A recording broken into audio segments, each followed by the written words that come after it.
Hi hello ನಮಸ್ಕಾರ, ಎಲ್ಲರೂ ಹೇಗಿದ್ದೀರಾ? ಐ ಹೋಪ್ ಎಲ್ಲರೂ ಚೆನ್ನಾಗಿದ್ದೀರಾ ಅಂತ ಭಾವಿಸ್ತೀನಿ. ತುಂಬ ಸಿಂಪಲ್ ಆ್ಯಂಡ್ ಟೇಸ್ಟಿಯಾಗಿ ಹೋಟೆಲ್ ಸ್ಟೈಲಲ್ಲಿ ಚಿಕನ್ ಡ್ರೈ ರೋಸ್ಟನ್ನು ಯಾವ ರೀತಿಯಾಗಿ ಮಾಡೋದು ಅಂತ ಫಟಾಫಟ್ ಅಂತ ನಾನು ತೋರಿಸ್ಕೊಡ್ತೀನಿ. ಈ ಒಂದು ಚಿಕನ್ ಡ್ರೈ ರೋಸ್ಟನ್ನು ನಾವು ತುಂಬ ಸಿಂಪಲ್ಲಾಗಿ ಸಂಜೆ ಅಂದರೆ ಏನಾದರೂ ಮಕ್ಕಳು ಚಿಕನ್ ತಿನ್ನಬೇಕು ಅನಿಸಿದಾಗ ತುಂಬ ಸಿಂಪಲ್ಲಾಗಿ ನಾವು ಮಾಡಿಕೊಡ್ಬೋದು. ನಾನು ಇದಕ್ಕೆ ಒಂದು ಅರ್ಧ ಕೆ ಜಿಯಷ್ಟು ಚಿಕನನ್ನು ಚೆನ್ನಾಗಿ ತೊಳೆದ್ಬಿಟ್ಟು ತೊಗೊಂಡಿದ್ದೀನಿ. ನೀವು ಯಾಕೆ ಅಂದರೆ ತುಂಬ ಸಿಂಪಲ್ಲಾಗಿ ಮಾಡೋದ್ರಿಂದ ನಾನು ತುಂಬ ಮಸಾಲೆಗಳನ್ನು ಸಹ ನಾನಿಲ್ಲೇ ಆ್ಯಡ್ ಮಾಡೋಲ್ಲ. ಜಸ್ಟ್ ಸಿಂಪಲ್ಲಾಗಿ 1 ಟೇಬಲ್ ಸ್ಪೂನಷ್ಟು ಅಂದರೆ 1-1.5 ಟೇಬಲ್ ಸ್ಪೂನಷ್ಟು ಕೊತ್ತಂಬರಿ ಕಾಳು ಅಂದರೆ ಧನಿಯಾ ಕಾಳನ್ನು ಸಹ ತೊಗೊಂಡು, ಜೊತೆಗೆ 1 ಸ್ಪೂನಷ್ಟು ಜೀರಿಗೆ, ಜೊತೆಗೆ 1-2 ಯಾಲಕ್ಕಿ ತೊಗೊಂಡಿದ್ದೀನಿ. ಚೆನ್ನಾಗಿ ಫ್ರೈ ಮಾಡಬೇಕು. 4-5 ಲವಂಗ ಮತ್ತು 1-2 ತುಣುಕು ಚಕ್ಕೆ ಮತ್ತು ಒಂದು 1/2 ಟೇಬಲ್ ಸ್ಪೂನಷ್ಟು ಸೋಂಪು ಕಾಳನ್ನು ತೊಗೊಂಡಿದ್ದೀನಿ. ಇದನ್ನು ಮೀಡಿಯಮ್ ಫ್ಲೇಮಲ್ಲಿ ಚೆನ್ನಾಗಿ ರೋಸ್ಟ್ ಮಾಡಬೇಕು.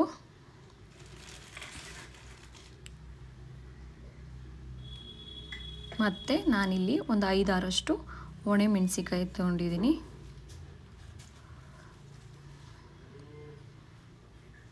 ಚೆನ್ನಾಗಿ ಮೀಡಿಯಮ್ ಫ್ಲೇಮಲ್ಲೇ ಫ್ರೈ ಮಾಡಬೇಕು.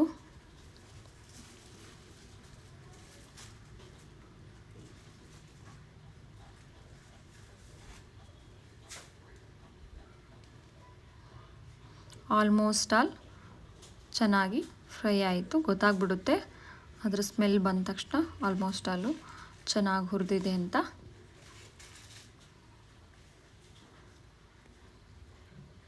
ತುಂಬ ಸಿಂಪಲ್ಲಾಗಿ ಜಾಸ್ತಿ ಮಸಾಲೆಗಳ ಇಲ್ಲದೆ ಮಕ್ಕಳು ಸಹ ತುಂಬ ಇಷ್ಟಪಟ್ಟು ತಿಂತಾರೆ. ಅಥವಾ ನೆಂಚ್ಕೊಳ್ಳೋಕ್ಕೆ ತಿಳಿ ಸಾಂಬಾರು ಜೊತೆಗೆ ಈ ಥರ ಒಂದು ಡ್ರೈ ರೋಸ್ಟ್ ಮಾಡಿದ್ರೆ ಮನೇಲಿ ಆಲ್ಮೋಸ್ಟ್ ಅಲ್ಲಿ ಎಲ್ಲರೂ ಸಹ ಇಷ್ಟಪಟ್ಟು ತಿಂತಾರೆ. ಈ ಒಂದು ಮಸಾಲನ ಪುಡಿ ಮಾಡಿಬಿಡಬೇಕು. ಜೊತೆಗೆ ನಾನಿಲ್ಲಿ ಸ್ವಲ್ಪ ಎಣ್ಣೆ ಹಾಕಿದ್ದೀನಿ ತವಾಗೆ. 1 ಚಿಕ್ಕದಾಗಿ ಕಟ್ ಮಾಡಿರೋ ಈರುಳ್ಳಿ, ಜೊತೆಗೆ 2 ಹಸಿಮೆಣಸಿಕಾಯಿನ ತೊಗೊಂಡಿದ್ದೀನಿ.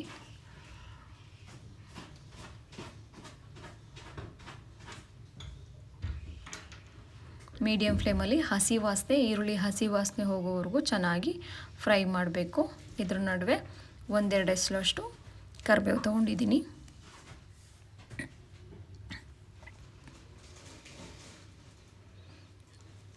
ಈರುಳ್ಳಿ, ಹಸಿಮೆಣಸಿಕಾಯಿ ಮತ್ತು ಕರಿಬೇವನ್ನ ಹಸಿ ವಾಸನೆ ಹೋಗೋವರೆಗೂ ಚೆನ್ನಾಗಿ ಫ್ರೈ ಮಾಡಬೇಕು. ಫ್ರೈ ಆಗ್ತಾ ಇದೆ ಅಂದಾಗ ನಾನಿಲ್ಲಿ ಜಜ್ಜಿಟ್ಟಿರುವಂತಹ, ನಾನಿಲ್ಲಿ ಅಂಗಡಿ ಜಿಂಜರ್ ಪೇಸ್ಟನ್ನು ಬಳಸ್ತಾ ಇಲ್ಲ, ಮನೇಲೇ ನಾನೇ ರೆಡಿ ಮಾಡಿರುವಂತಹ ಬೆಳ್ಳುಳ್ಳಿ ಜೊತೆಗೆ ಹಸಿ ಶುಂಠಿನ ಸಹ ಚೆನ್ನಾಗಿ ಪೇಸ್ಟ್ ಮಾಡಿ ಅದನ್ನು ಸಹ ಚೆನ್ನಾಗಿ ಆಯಿಲಲ್ಲಿ ಬಾಡಿಸ್ತಿದ್ದೀನಿ.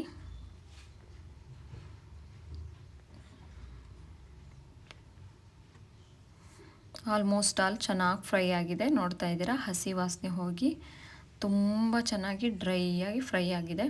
ಇದು ಆ್ಯಕ್ಚುಲಿ ಚಿಕನ್ ಡ್ರೈ ರೋಸ್ಟ್ ಆಗಿರೋದ್ರಿಂದ ನಾವೇನು ಹಾಕ್ತೀವಿ, ಈರುಳ್ಳಿ, ಹಸಿಮೆಣಸಿನ್ಕಾಯಿ, ಕರಿಬೇವು, ಜಿಂಜರು ಎಲ್ಲದು ಚೆನ್ನಾಗಿ ಫ್ರೈ ಆಗಬೇಕು. ನಾನಿವಾಗ ತೊಳೆದಿಟ್ಟಿರುವಂಥ ಅರ್ಧ ಕೆ ಜಿ ಚಿಕನ್ನ ತೊಗೊಂಡಿದ್ದೀನಿ. ಚಿಕನ್ನು ಸಹ ಚೆನ್ನಾಗಿ ಫ್ರೈ ಆಗಬೇಕು. ಇದಕ್ಕೆ ಯಾವುದೇ ರೀತಿಯಾದಂತಹ ಜಾಸ್ತಿ ನಾನು ನೀರನ್ನು ಯೂಸೇ ಮಾಡಲ್ಲ, ಅದೇ ಸಹ ಚೆನ್ನಾಗಿ ನೀರು ಬಿಡುತ್ತೆ.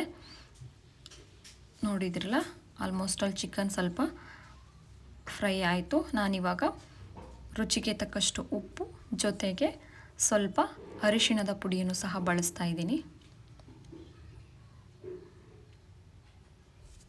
ಚೆನ್ನಾಗಿ ಮಿಕ್ಸ್ ಮಾಡಿ, ಉಪ್ಪು ಹಾಕಿದ್ಮೇಲೆ ಚೆನ್ನಾಗಿ ಮಿಕ್ಸ್ ಮಾಡಿ ಮತ್ತೆ ಸ್ವಲ್ಪ ಫ್ರೈ ಆಗೋಗಿ ಬಿಡ್ತಾ ಇದ್ದೀನಿ.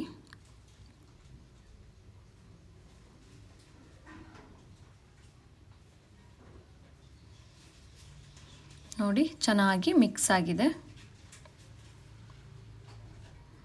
ಲೈಟಾಗಿ ನೀರು ಬಿಡ್ಕೊಳ್ತಾ ಇದೆ. ಆಲ್ಮೋಸ್ಟ್ ಆಲ್ ಚೆಂದ ಫ್ರೈ ಆಗ್ತಾ ಇದೆ.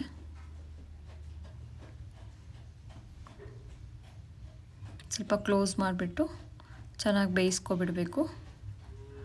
ನೋಡಿದ್ರಲ್ಲ, ಚೆನ್ನಾಗಿ ಡ್ರೈ ಆಗಿ ರೋಸ್ಟ್ ಆಗ್ತಾ ಇದೆ.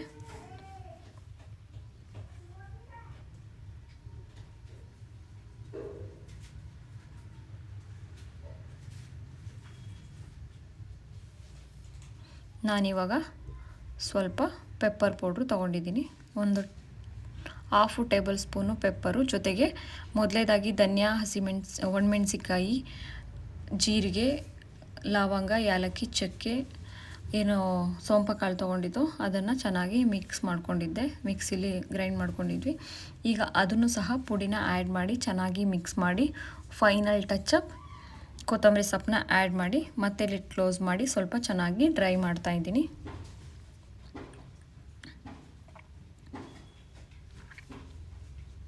ನೋಡಿದ್ರಲ್ಲ, ತುಂಬ ಸಿಂಪಲ್, ಟೇಸ್ಟಿ, ಹೆಲ್ದಿ, ಮನೇಲಿ ಎಲ್ಲರೂ ಇಷ್ಟಪಡುವಂತಹ chicken dry roast finally ready ಆಯಿತು.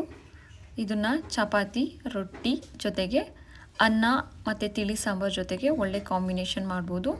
ಮಕ್ಕಳು ಸಹ ಚಿಕನ್ ಬೇಕು ಅಂದರೆ ಇದನ್ನು ಸಿಂಪಲ್ಲಾಗಿ ಮಾಡಿಕೊಡ್ಬೋದು. ಇದೇ ರೀತಿಯಾಗಿ ನೋಡ್ತಾ ಇರಿ ರಜನಿ ಬ್ಲಾಗ್ಸ್. ಮತ್ತೆ ಸಿಗ್ತೀನಿ. ಧನ್ಯವಾದ.